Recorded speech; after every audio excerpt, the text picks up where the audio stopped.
Assalamualaikum warahmatullahi wabarakatuh Bapak dan Ibu Guru hebat. Perkenalkan nama saya Sulistiorini SPD dari SMK Negeri 3 Jepara, Jawa Tengah. Izinkan saya melalui kesempatan kali ini menyampaikan hasil pelatihan mandiri melalui platform Merdeka Mengajar dengan melakukan aksi nyata pada topik Merdeka Belajar menyebarkan pemahaman Merdeka Belajar.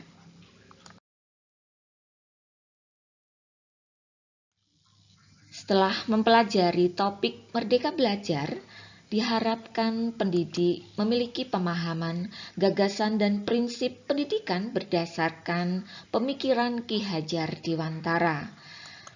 Memiliki pemahaman untuk memfasilitasi murid agar tumbuh sesuai dengan kodratnya. Pendidik juga diharapkan mampu menerapkan pembelajaran yang memerdekakan murid.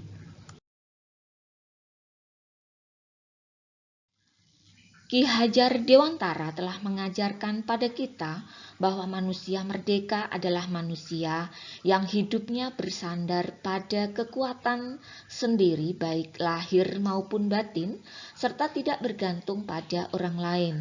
Terdapat beberapa hal penting yang menjadi dasar pada merdeka belajar. Beberapa di antaranya yaitu mengenali dan memahami diri sebagai pendidik, mendidik dan mengajar, mendampingi murid dengan utuh dan menyeluruh, mendidik dan melatih kecerdasan budi pekerti, pendidikan yang mengantarkan keselamatan dan kebahagiaan.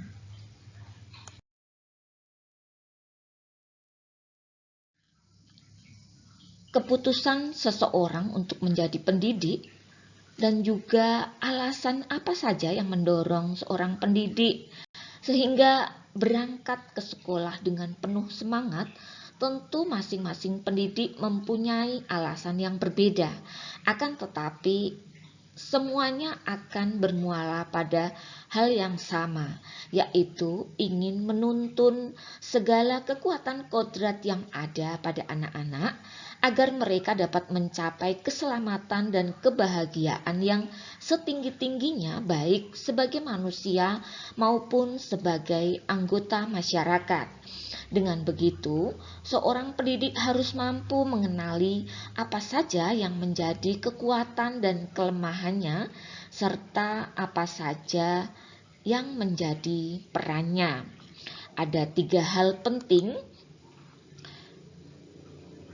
dalam upaya mengenali diri sebagai pendidik. Yang pertama adalah mengenali kekuatan dan kemampuan diri. Yang kedua, mengenal karakteristik dan kebutuhan siswa. Yang ketiga adalah adaptif terhadap perubahan.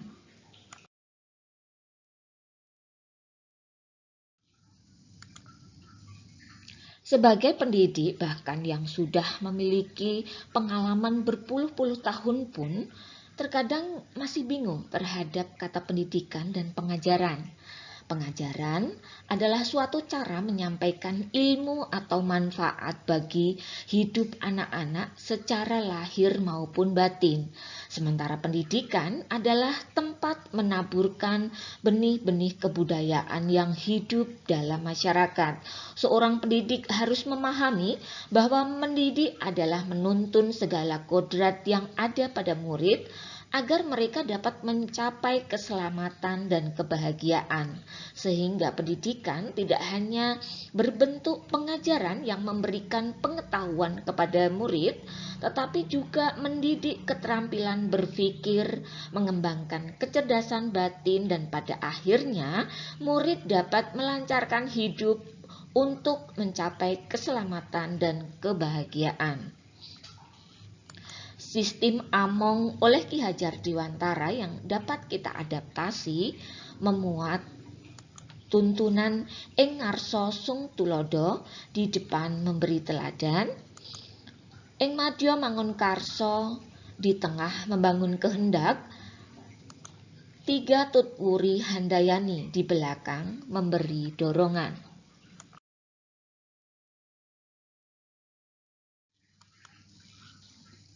Pendidikan terus berubah dan berkembang sesuai dengan kondisi zaman.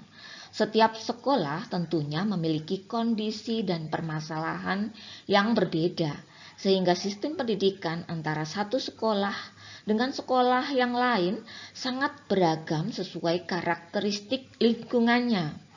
Seorang guru harus memfasilitasi proses belajar murid sesuai dengan keadaan lingkungan dan potensi yang dimiliki, sehingga murid dapat melihat hubungan antara dirinya dengan lingkungan.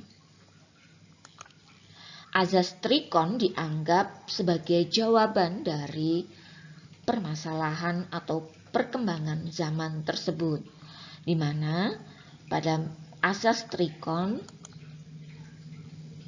kita diajarkan untuk merancang pendidikan pembelajaran yang berkelanjutan, terbuka, dan berdasarkan kebudayaan. Dengan kata lain, kontinu, konvergen, dan konsentris.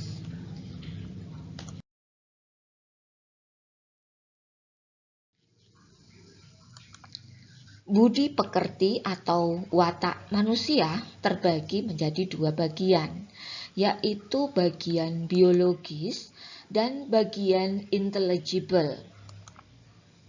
Bagian biologis merupakan segala sesuatu yang berkaitan dengan perasaan dan jiwa manusia, yang berkaitan dengan perasaan dan jiwa manusia. Pada bagian ini bersifat menetap dan tidak dapat berubah. Sedangkan intelligible merupakan kecakapan dan keterampilan pikiran manusia dalam menyerap pengetahuan. Pada bagian ini bersifat tidak menetap dan dapat berubah-ubah. Untuk itu, sebagai guru, kita harus senantiasa memperhatikan bagian dari biologis seperti rasa takut, malu, kecewa, iri, dan lain-lain.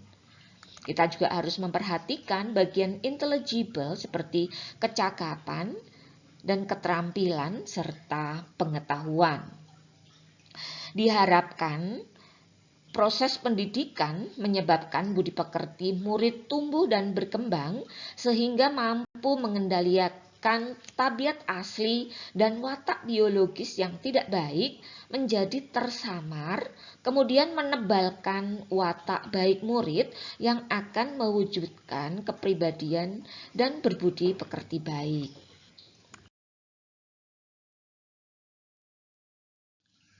Pendidikan memiliki fungsi mengantarkan murid-murid menjadi manusia yang merdeka, selamat, dan bahagia. Seorang pendidik harus membantu mengantarkan murid untuk merdeka atas dirinya sendiri supaya mampu memelihara dan menjaga bangsa dan alamnya. Kemerdekaan murid dalam belajar merupakan kunci untuk mencapai tujuan pendidikan. Jika untuk dirinya sendiri ia tidak bisa mencapai selamat dan bahagia, bagaimana mungkin ia akan memelihara dan menjaga dirinya, keluarganya, masyarakat, bangsa, ataupun alamnya. Pendidikan yang humanis, kerakyatan, dan kebangsaan dengan harapan pendidikan mampu mengantarkan murid agar siap hidup serta mampu mengisi zamannya. Demikian Bapak dan Ibu aksi nyata yang saya lakukan pada topik Merdeka Belajar. Terima kasih, semoga hal sederhana ini bisa membantu Bapak dan Ibu guru hebat. Terima kasih, sampai jumpa pada aksi nyata berikutnya. Assalamualaikum warahmatullahi wabarakatuh.